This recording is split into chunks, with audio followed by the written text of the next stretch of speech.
카드에 대해서 제가 설명을 드렸죠. 자, 그러면 그러니까 여기에서 그러니까 계자리에 여기에 지금 달이 나오게 되고 처녀 자리에 수성이 이렇게 나오게 됩니다. 그래서 그 카드가 이렇게 나와 있고 이렇게도 영향력을 준다. 유산 선생님은 지금 설명해 놓으셨습니다. 여기에서 그래서 계자리에 수성이 이렇게도 영향을 주고 있고 그 다음에 처녀 자리에 달이 처녀 자리 이 돌봄이 요 안에 같이 엄마의 모습으로 이렇게 적용이 되어 있다. 여자의 어떤 마음을 표현하는 마음으로 이렇게 들어와 있다. 이렇게도 자, 설명을 해 놓으셨습니다. 한번 보세요. 자, 그래서 신불론 타로 카드는 화학적 요소와 더불어서 점성학 기호가 사용된다. 그 중에서 점성학 기호는 깊은 차원의 영적 상징들로 가득하다. 예를 들어서 21번 얼음여왕 카드 여러분 알죠? 그러니까 얼음여왕 카드 21번 한번 보세요. 21번 얼음여왕 카드를 보게 되면 자, 물고기 자리에 여성이 자, 그죠? 자, 물고기 자리와 왜 얼음여왕이 되냐면 이렇게 자, 그림을 그리게 되면 자, 여기가 개거든요. 자, 여기가 맞죠? 여기 개죠. 자, 그리고 여기가 자, 물고기가 되게 되거든요. 자, 물고기가 되게 되면 서로 어떻게 되냐면 마주 보는 게 되는데 완전 마주 보진 않는데, 네. 그죠? 완전 마주 보진 않죠. 아, 염소잖아. 왜 이러냐? 자, 잘못했죠. 다시 마주 봐야 되는데 원래 이렇게 해서 자, 이렇게 그리면 자, 그림을 그리면 여기가 개잖아요, 그죠? 여기가 개고 여기가 염소거든요. 자, 그러면 이게 마주 보는 180도 각도가 됩니다. 그죠? 자, 그래서 180도가 각도가 됨으로 해서 포지션이 됨으로 해서 어떻게 하다 대립. 그래서 뭔가 안 좋은 결과 이런 것을 의미하게 되죠. 그래서 얼음 여왕은 이런 의미를 나오게 됩니다. 자, 그래서 21번 얼음 여왕 카드를 선택했다고 가정하자. 이 카드의 오른쪽 상단에는 염소 자리가 있고 그 다음에 왼쪽 상단에는 개자리가 있는데 두 별자리는 점성학에서 상호 관계 의미를 갖는다. 즉 개자리의 달, 자, 개자리의 달, 자, 그 다음에 달 또는 토성, 염소 자리의 토성 또는 달과의 상호관계 의미를 맺으면서 깊은 차원의 영적 상징을 적용한다. 특히 하단의 별과 별, 토성과 달과 토성이 나란히 배치. 여기 보면 자, 요 보게 되면 달이 있고 토성이 있죠. 나란히 배치되어 있는 것을 볼 수 있다. 이렇게 별과 별이 서로 다양한 각도를 이루면서 상호적 관계 의미를 발생시키는 것을 점성학적인 논어로 에스펙트라고 부른다. 근데 이 그림을 보고 신불로를 덮어버립니다. 아니 이렇게 어려운 것이 공부 안 한단 말이야. 제가 그랬습니다. 이 어려운 것이 배우러 가야겠고. 진짜 그랬어요. 그래서 뭔가 이게 오히려 더 이런 설명들이 있잖아요. 굉장히 어렵게 만듭니다. 우리를 공부하기 어렵게 만드는 구석이 있어요. 아시겠죠? 그래서 에스펙트라고 부른다. 자, 그래서 이게 보면 180도. 자, 달과 토성이 180도고, 그죠? 달과 토성이 180도고, 그 다음에 또 이렇게 보면 달과 토성이 62도, 요렇게 또 나온 게 개자리하고, 자, 황소자리 토성이 왜 있는지 모르겠네. 요렇게 되면, 요거는 이제 요렇게 해서 62도를 본다고 했는데, 이거는 신불로랑 별 관계가 없습니다, 사실은. 자, 그래서 다음은, 점성술에서 사용되는 천궁도이다. A의 경우에, 그러니까 우리가 지금 여기에 적용되는 카드는 지금 A번입니다. A번이 이게 점성학적인 해석이에요. 요 카드의 해석입니다. 요 카드의 해석입니다. 자, 그래서 자, 보시면 되고요. 자, 그 다음에 달과 금성 없죠? 이거는 그리고 B의 경우는 개자리 안에 달과 황소 자리 안에 토성이 62도를 이루게 돼 있다. 이건 점성학적인 겁니다. 이건 전혀 관계가 없는 겁니다. 참고로 태양계의 10개의 별들은 늘 공전하기 때문에 이 각도는 항상 변화무쌍하다. 특히 별절의 공존 속도는 저마다 다르기 때문에 뒤서거나 앞서거나 한다. 자, 에스펙트는 정지한 상태의 각도를 보는데 만약 이 시각에 누군가가 태어난다면 바로 이 순간의 스틸 사진처럼 정지된 별들이 순간을 포착하게 되고 자신만의 고유한 출생 차트인 청궁도가 된다. 그래서 요즘 점성학 프로그램에 있어서 태어난 장소와 시간만 입력하면 아래 그림처럼 청궁도를 보여줄 수 있다. 이건 우리가 익히 공부를 계속했습니다. 그래서 중요한 건 뭐냐면 사실은 이 안에는 이미 있잖아요. 뭐가 규정되어 있습니까? 개자리의 행성은 달이라는 게 규정되어 있고, 자 사자자리의 행성은 태양이라는 게 규정되어 있기 때문에 이 각도는 그냥 그 별자리끼리 각도를 보는 거지 이게 따로 무슨 행성끼리 각도가 있거나 그렇지 않습니다. 그래서 이걸 너무 난해하게 지금 설명을 해놨어요. 그래서 그냥 두 번, 그러니까 이 책에 제가 설명드린 그러니까 비에 관한 부분은 무시하세요. 이거는 이 신분론하고는 전혀 관계가 없습니다. 근데 우리가 청궁도 차트에서는 이거는 참고해서 되게 됩니다. 자, 그 다음에 보세요. 지금 완벽한 바보도 완벽하게 이상하게 설명해놨어요. 우리 지금 요 이사 선생님께서 좀 이상하게 해놨거든요. 42번 완벽한 바보 보세요. 자, 화성이 지금 양자리가 지금 여기 있잖아요. 네. 그죠? 자, 그러면 여기서 지금 물고기 자리는 여기 있거든요. 그죠? 이거는 어버전이다. 어버전이라고 해서 한 집 건너는 잘 안 보고 신경을 안 쓴다가 원래 점성학 용어에서는 어버전이 되게 되거든요. 점성학 용어에서는 그거지. 이게 이 사람이 90도로 앉아 있어서 이런 거다. 이런 거는 지금 전혀 안 맞는 소리입니다. 왜 이래놨는지 모르겠어요. 제가 볼 때는 이 갖다 붙이려고 그러는 거. 이 모르겠어. 내가 줄 채워가지고 사진 찍어서 질문을 해보세요. 원디대 다니시는 분들, 원디대 혹시 다니고 계신 분들, 요 사진 찍어서 그러니까 53쪽을 부모님 53쪽을 찍어가지고 왜 이 의미는 무슨 말씀 알겠습니다. 리산쌤가 질문을 했어요. 책을 읽다 보니 이런 부분이 있던데 이거 뭡니까 이렇게 아시겠죠? 예. 어려운 걸 부모님 시키고. 자, 그래서 이거는 자 90도 각도가 어쨌든 그래서 이거는 좀 이상하다 이렇게 보면 됩니다. 그래서 요거는 이제 패스하세요. 자, 예. 그래서 보세요. 에스펙트의 밑에 53쪽이 보면 에스펙트의 규칙에서는 120도와 60도와 120도는 긍정적인 의미로 활용하고 나중에 이 각도에 계속 나옵니다. 제가 그 다음에 90도와 180도는 부정적인 의미로 사용한다. 물론 점성학에서는 단순히 두 행성의 의미만 고려하는 게 아니라 무수히 규칙들이 서로 영향력을 끼치는 것에 불과하기 때문에 해석이 매우 복잡하다. 그러므로 신분론 카드에서 점성학적 상징을 활용하기 위해서는 양자리, 물고기 자리 혹은 화성과 해왕성과 같은 점성학적인 상호관계를 알아야만 한다. 물론 신분론은 점성술에 비해서 매우 단순한 점성학적인 원리를 적용하여 점성학 자체의 궁극적인 목적이 아니라 제가 볼 때는 이거는 그냥 에스펙트 적용되고 별자리 적용되고 별자리 행성 적용되고 그 정도입니다. 아시겠죠? 그래서 원래 이제 이 신물론 카드는 우리가 메이저라고 생각되는 이 12개의 원형 이거를 이제 세세하게 공부를 하고 거기에서 이제 별자리끼로 이루어지는 각도에 의해서 어떤 카드가 도출이 되게 됩니다. 이게 원리는 그 원리입니다. 그래서 너무 과도하게 점성학에 대한 것을 에스펙트나 이런 걸 과도하게 넣어서 하실 필요가 없어요. 그러면 아까 말했듯이 덮어버립니다. 이거 진짜 어렵다. 덮어본단 말이에요. 아시겠죠? 자, 그래서 그렇게 할 필요가 없다 이 말입니다. 자, 그래서 이것도 보면 이것도 지금 90도라고 했는데 제가 볼 때는 이거는 180도입니다. 몰라카드 제가 지금 한번 설명했죠. 사자자리가 여기 있고 사자가 여기 있고 여기가 지금 물병이잖아요. 그죠? 그러니까 이게 지금 180도잖아요. 자, 그러니까 서로 마주보는 관계에서 어떻게 한다? 몰락이죠. 몰락. 자, 그래서 만약 태양과 천안성의 에스펙트가 90도 아닙니다.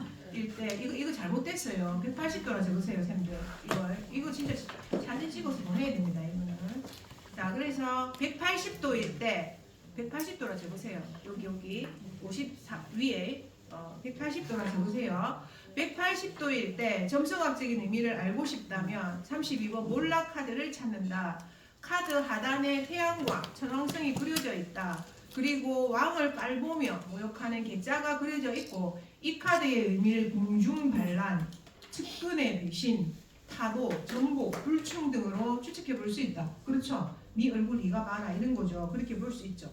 앞에서도 설명했듯이 이러한 의미는 에스펙트의 관점으로 접근하면 태양과 천왕성이 90도나 180도를 이룰 때 발생하는 부정적인 의미이다. 만약 이 카드의 에스펙트를 60도나 120도로 가정하고 그렸다면 개혁이나 개방성, 독창성, 발명 등과 같이 긍정적인 의미로 쓰이게 될 거다. 자, 그런데 이 안에도 안 좋은 것끼리 에스펙트 90도, 120도 해봐야 안 좋게 나옵니다. 나중에 에스펙트가 이런데 왜 이게 안 좋게 나오지? 이런 카드들이 하나씩 있습니다. 자, 그래서 일단은 좀 더 알아야 된다.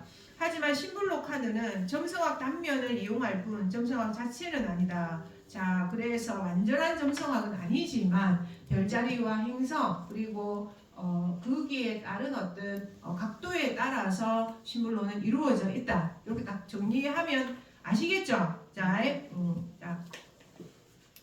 그래서 그 다음에 하지만 심블록 카드는 그 다음에 보세요.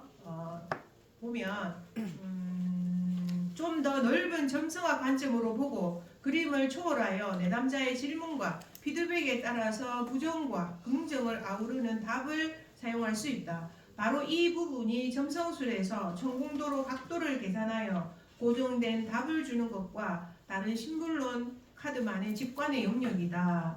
자, 그래서 그거 대응하라 이거 쭉 설명해놨습니다. 대응 시스템.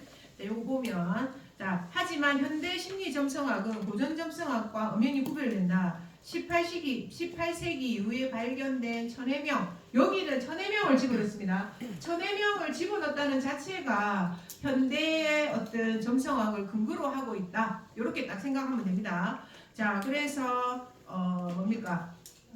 그래서 화성, 목성, 토성은 하나의 별자리와 대응된다. 따라서 현대 심리 점성학에서는 수성과 금성만이 여전히 두 개의 별자리에 대응된다. 자, 그래서 금성이 뭡니까? 자, 원래가 개자리엔 달이고 사수 자리에 태양이잖아요, 그죠? 자, 그 다음에 사자 자리에 태양이잖아요. 자, 거기에 황소 자리와 천칭 이 금성이죠, 그죠?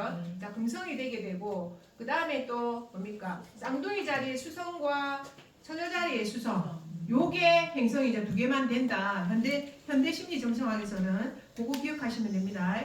자, 그래서 어쨌든 수성과 금성만이 여전히 두 개의 별자리와 대응된다. 고전 점성학과 현대 심리 점성학은 일부의 차이가 있지만 이러한 대응 관계는 점성술의 오래된 전통이다. 그런데 심블론 타로 카드에서는 약간의 점성학적 문제점이 발견할 수 있다. 예를 들어서 45번 상류청의 우리 카드와 51번 전략학 카드를 보자. 자, 그러면 한번 봅시다.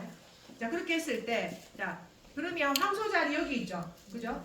황소 자리는 여기 있고, 천칭 자리는 여기 있잖아요, 그죠? 잠깐 150도인가요? 네. 150도죠. 자, 150도가 되게 되고, 자, 그 다음에 수성하고 쌍둥이 자리의 수성과 여기 수성은 보게 되면 여기 수성이 있고, 자, 그 다음에 개 사자를 넘어서 90도죠. 90도가 되잖아요, 그죠? 자, 요런 경우, 요런 전략가의 경우 카드를 보자. 45번 카드는 금성이 2번 겹쳐 나오고 51번 카드도 수성이 2번 겹쳐 나온다. 하지만 실제 점성술에서는 불가능하다. 수성은 단 하나뿐이기 때문에 천공도에서 두 개의 수성이 동시에 표현될 수 없다. 금성 역시 마찬가지다. 이거는 사실은 그냥 그 별자리의 특징으로 보는 거예요. 이게 굳이 이걸 논할 필요가 없습니다. 그래서 요렇게 말할 필요가 없어요. 그래서 이 카드는 좀 특징적이라는 것만 기억하면 됩니다. 자, 그래서 45번 카드가 밑에가 금성 두 개가 붙어 있고, 그 다음에 51번 카드도 밑에가 수성 두 개가 붙어 있다. 특이하다. 요렇게만 여러분 기억하면 됩니다. 요거는. 자, 그래서 요거는 그냥 넘어가면 됩니다. 그 뒤에는 별로 볼 게 없어요. 네, 그 얘기합니다. 자, 그 다음에 심블론 카드의 이미지 해석법. 요거는 좀 여러분들이 조금 볼 필요가 있어요. 자, 심블론 매뉴얼에 따르면 이 카드는 두 가지 방법으로 해석할 수 있다. 하나는 이미지 해석이고 다른 하나는 점성학적인 해석이다. 먼저 이미지 해석법을 다루고 다음 장에서 점성학 해석을 다룬다. 그러니까 우리가 보는 거 12가지의 어떤 인간적 원형은 이미지 해석법이죠. 이미지 해석이죠. 그거를 요 안에 집어넣음으로 해서 어떤 의미다 라는 게 해석하는 것이 이미지 해석법이라고 보면 됩니다. 자, 그 다음에 행성의 위치에 따라서 보는 것이 점성학적인 해석이다. 그렇게 보면 됩니다. 자, 그래서 심블론의 매뉴얼에서 아쉬운 점은 실전 해석에서 정보의 한계가 있다는 점이다. 따라서 필자는 심블론의 매뉴얼을 충분히 활용하되 타로 마스터로서의 필자의 경험과 방식들을 이용하여 두 가지 해석법에 좀 더 알기 쉽게 접근하고자 한다. 자, 그 다음에 쭉 읽어보면 되고, 자, 심블론 매뉴얼에서는 한번 보세요. 심블론의 매뉴얼에서는 심블론 타로 게임에서 비교적 사용할 가치가 없는 남자의 질문이랍니다. 이런 걸 보면 안 된다 이 말이죠. 여기에서. 자, 그래서 그게 뭐냐면 언제 승진할까요? 그 다음에 내가 꿈꾸는 여성을 만날 수 있을까요? 승진하려면 어떻게 해야 합니까? 근데 이걸 볼 수 있습니다. 승진하려면 어떻게 해야 합니까? 이걸 볼 수 있습니다. 요거는. 자, 그 다음에 제 아내가 저 때문에 다른 사람을 질투하고 미친 거 아닌가? 제 아내가 남편이 이게 제가 볼 때 도덕적인 말로 표현한다고 이렇게 말씀하신 거 적어놓으신 것 같습니다. 질투하게 만들려면 어떻게 해야 할까요? 이런 것도 가능합니다. 이 질문도 사실은 이건 약간은 이게 지금 심리적인 문제잖아요. 3번, 4번은 그죠? 자, 그래서 승진할 수 있을까요? 이것도 뭐 볼 수 있지 뭐. 자, 그 다음에 이제 요거를 이제 요래 바꿔라 이 말이지. 거기에 그다음 질문들에서는 요런 현실적인 질문을 하는 것은 조금 심블론과 어울리지 않는다 이 말이야. 자, 여기에 심블론 카드는 어떻게 질문을 바꿔야 되느냐? 제 내면에 어떤 힘이 결혼을 거부하게 만들까요? 왜 제 파트너를 찾는 꿈을 꾸는 걸까요? 어렵지? 질문이 너무 어렵네. 너무 어렵지? 자, 일에 대한 제 열정을 방해하는 것은 무엇일까요? 요래가 온다 아들도 물으러 와요. 진짜 물으러 옵니다. 그래갖고 왜 제가 직업적 능력을 발전시킬 필요가 있을까요? 질투는 제게 무슨 의미가 있나요? 왜 제 파트너는 제게 제 말버릇을 상기시켜주고 싶어 할까요? 진짜 상기주고 싶은 부분 있지? 녹음해서 들려주고 싶은 때가 있다니까, 그죠? 자, 그래서 예 아니요라는 답보다 어쨌든 뭐 그런적인 어떤 왜 그럴까 원인을 찾고자 할 때 하는 질문을 해라 이 말입니다. 여기에서. 자, 근데 이 말이 더 어려운 것 같습니다. 지금 보니까. 자, 그 다음에 이제 카드 배열법 한번 볼게요. 무슨 의미인지 이해하시겠죠, 선생님들? 자, 한번 카드 배열법 한번 봅시다. 자, 다음은 이미지 해석법의 기본 카드 배열법입니다. 심블론 매뉴얼에 따르면 이미지 해석법은 하나의 질문에 3장의 카드를 뽑는데 각 장마다 다른 주제가 설정되어 있습니다. 자, 문제의 원인, 문제의 해결 방법, 최종 결과. 자, 그렇게 되죠. 자, 그래서 문제의 원인은 46번 꼭두각시 카드입니다. 저번에 제가 한번 말씀드렸죠, 이걸. 이 단계는 문제의 시작으로 문제의 원인이나 문제를 둘러싼 배경을 암시한다. 이 카드를 해석하기 전에 뒤따르는 카드들을 먼저 살펴야 이 카드의 의미가 더욱 명료해진다. 내면의 페르소나에 초점을 맞추기 때문에 원형이라고 부르기도 한다. 원형은 타고난 심리적 행동 유형을 본능과 관련이 있다. 내면의 페르소나는 무의식 상태이다. 자, 내가 어떻게 되고 싶습니까? 뭔가 멋지고 이쁜 여자가 되고 싶다. 이런 마음이 이 카드는 나올 때 있습니다. 꼭두각시 카드는 첫 번째로 바비 신드롬이죠. 이게 그래서 그리고 사람들이 정해놓은 미의 규칙, 그 다음에 미의 규칙이나 아름다움에 대한 가치 판단 기준 이런 것들에 대해서 어떻게 했을 때 내가 스스로 판단하는 게 아니고 사람들이 말해주는 그것들을 따르고 있을 때 그게 문제의 원인이란 말이야. 이런 게 조종당하고 있을 때 요게 됩니다. 자, 그래서 내면의 페르소나는 무의식 상태인데 이 무의식은 개인의 무의식이든 집단 무의식이든 간에 상징의 차원에서 모두 원형적 관점을 갖는다. 왜냐하면 누구에게나 보편적인 의미를 갖고 보편적인 원형의 작동이 그 의식이기 때문이다. 무슨 말인지 알겠습니까? 모르겠지? 이게 무슨 말이고? 자, 이해한 사람?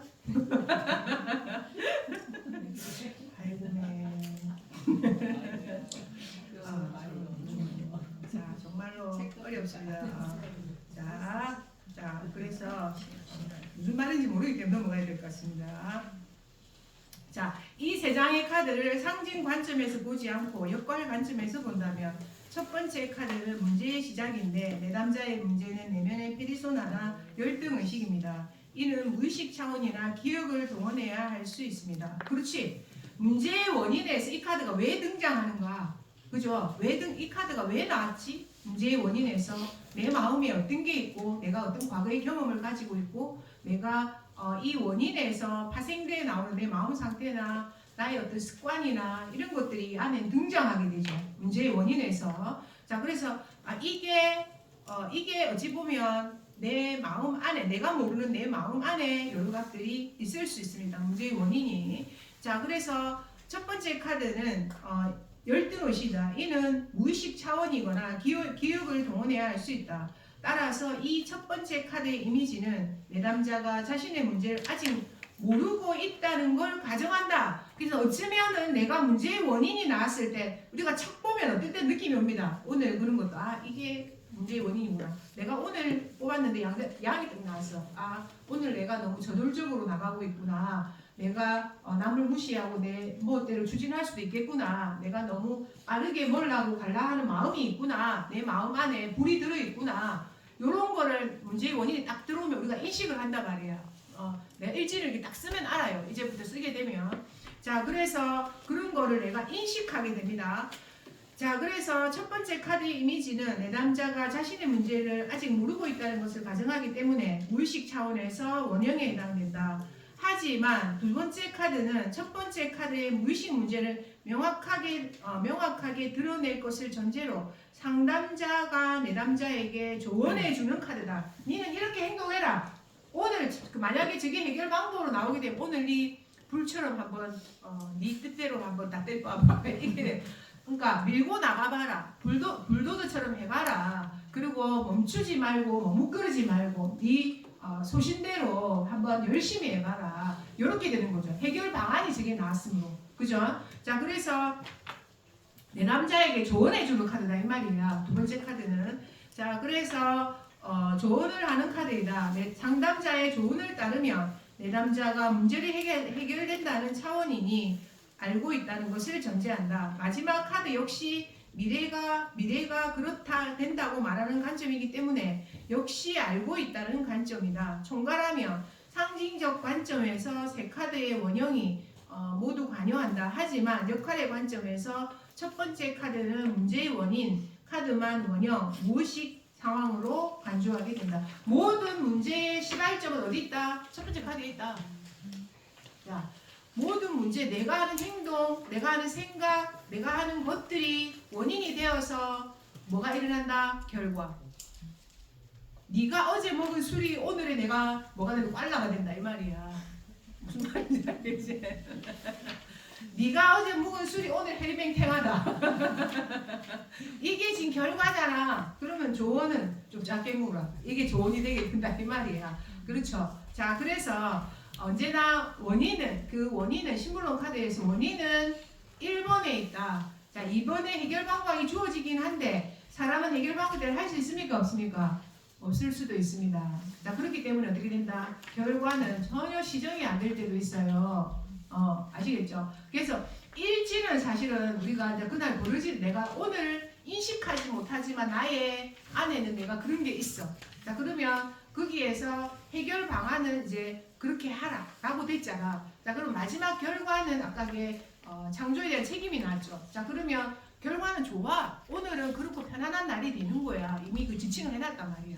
거기에서 자 그래서 만약에 안 좋게 나온다 하더라도 안 좋게 결과가 나오게 되면 하루가 그런 날이 될 수 있습니다. 근데 어쨌든 자중하면 돼. 안 좋은 날에 그렇게 나오게 되면 일진일기에서 자 그런데 만약에 우리가 이제 일진일기 말고 어떤 것에 대한 질문을 한다고 하자. 내가 이 사람과 이 사람은 나에게 뭐 어떤 마음이랑 뭐 이런 참 이게 만들기 힘드네.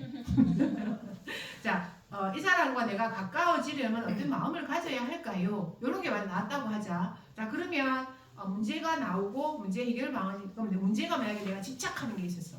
집착하거나 아니면 나를 드러내지 내가 마음으로 좋아하는 착사랑이 있었다고 하자. 그러면 해결 방안에서는 표시하시오라고 나온다고 하자. 자, 그 다음에 결과에서는 가까워지지 않는 게 나왔다고 하자. 자, 그러면 우리가 조언해 줄 거 아이가. 네 마음에 혼자만 가지고 있지 말고 어떤 마음이나 상황을 표현하세요. 이렇게 얘기할 수 있잖아. 자, 그러고 나서 지가 표현을 할 거라고 얘기를 하잖아. 자, 그러면 한 번 더 뽑아보면 돼. 네가 이 사람한테 마음을 표현했을 때 우리 사이는 가까워질까? 그럼 또 바뀔 수 있거든. 무슨 말인지 알겠죠? 신부로 상담을 할 때 안 좋게 결과가 나올 수도 있잖아. 그죠? 자, 그래서 안 좋은 결과가 나왔을 때는 내 좋은 대로 해서 이게 시정이 됐는가를 한 번 더 확인해 주란 말이야. 무슨 말인지 이해하시겠죠? 이해하실 그게. 그래서 조언 카드를 통해서 어쩌면 신불론 카드도 내가 내 내면의 페리소나의 문제점을 인식함으로 해서 어쩌면 그 결과를 다시 이끌어낼 수도 있다. 심리적으로 치유될 수도 있잖아. 그죠? 만약에 심리라면. 그죠? 자, 그렇게 생각하시면 됩니다. 자, 그래서 가장 무의식적인 원형은 첫 번째 카드. 첫 번째 카드입니다. 가장 무의식적인 원형은 자, 첫 단계로서 문제의 원인을 찾는 시점이다. 다시 말해서 무의식으로 내면에 잠재해 있는 나의 열등한 의식 또는 인격을 탐색하는 과정이다. 하지만 무의식은 접근 자체가 불가능하다. 다행히 처음 나온 카드의 그림은 우연의 일치를 통해서 무의식적인 내담자의 표면을 드러내고 있기 때문에 상담자는 그 원형적 이미지를 통해서 내담자의 삶에 문제가 되는 열등의식, 즉 내면의 페리소나를 찾아낼 수 있다. 아시겠죠? 자, 그렇게 해결, 그 다음에 첫 번째 거. 자, 문제 해결 방안. 문제 해결에 대한 방안을 제시하는 단계로 내담자는 상담자에게 통찰과 조언, 충고 등의 많은 것을 얻을 수 있다. 중간 단계로서 내담자가 내면의 열등의식을 수용하고 화해하기 위한 어떻게 생각하고 행동해야 하는지를 알려준다. 이 카드는 내담자에게 문제의 원인이 되는 열등의식을 안정하고 수용하라는 마음의 자세를 주문하기도 하고 또는 좀 더 적극적인 행동을 통해서 응들린 감정을 표현하라고 주문하기도 하고 때로는 좀 더 시간을 갖고 기다려야 하는 인내와 끈기를 주문하기도 한다. 하지만 카드에서 나온 거는 내담자의 문제를 해결하기 위한 하나의 중요한 방법일 뿐 현실에서 그것 말고도 내담자에게 요구되는 또 다른 다양한 조건들이 있을 것이다. 그러므로 내담자는 해당 문제를 해결하기 위해서 다양한 노력을 해야 된다. 좋은 대로 해라. 좋은 대로 한번 해봐라. 이렇게 자 그러면 조언을 들으면 개선이 되죠. 사실은. 자 그런데 안 듣는 사람 많습니다. 그게 되려면 희한한 조언을 들어도 사람이. 자 그다음 최종 결과 문제에 대한 결과를 보여준다. 최종 목적시로서 이 카드는 내담자의 결과를 나타낸다. 만약 결과가 나쁘다면 문제 해결을 위한 내담자의 노력이 부족하다는 것을 예고한다. 안 바뀌면 지금 안 했다 이 말이야. 그죠?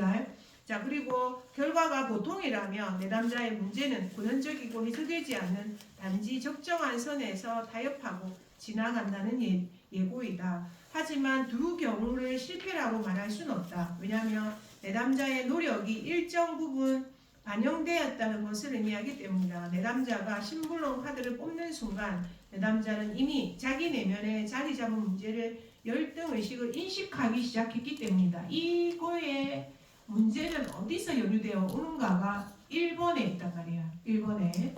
자, 그래서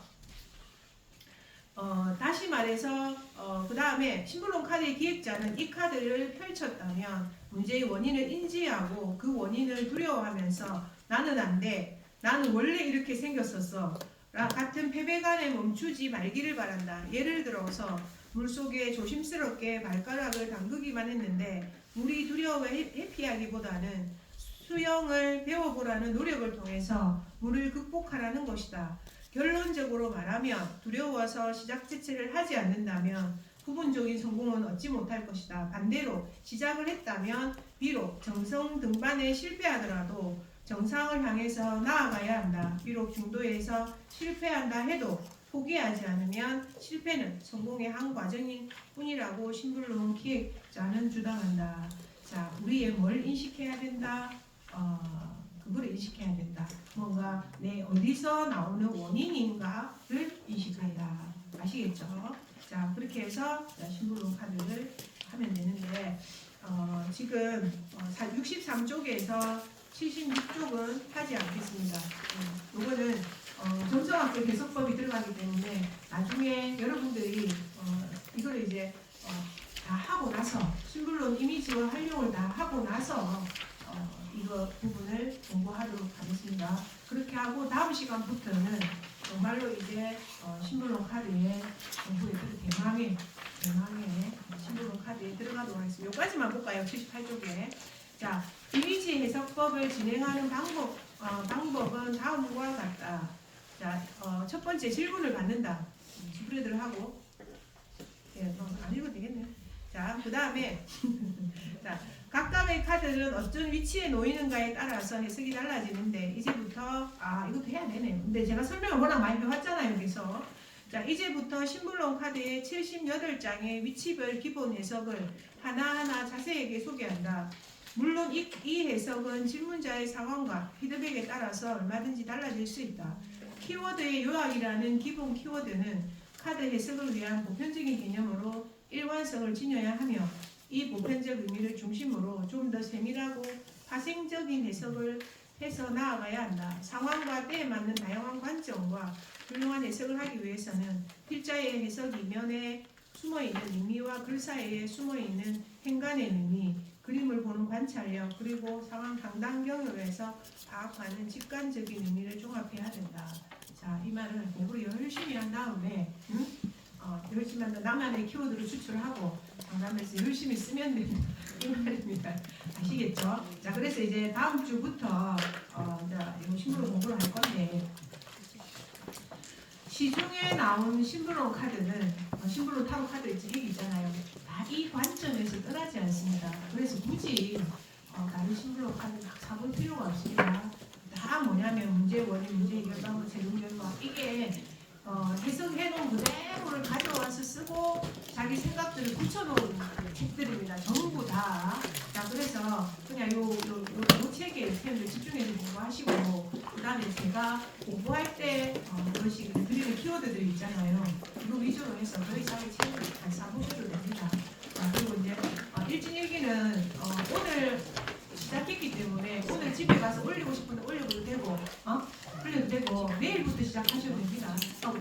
근데 성현쌤이 올렸기 때문에 어쨌든 오늘부터 시작하는 걸로 하겠습니다. 1차로 해서 집에 가서 복습 겸 해서 올려주시면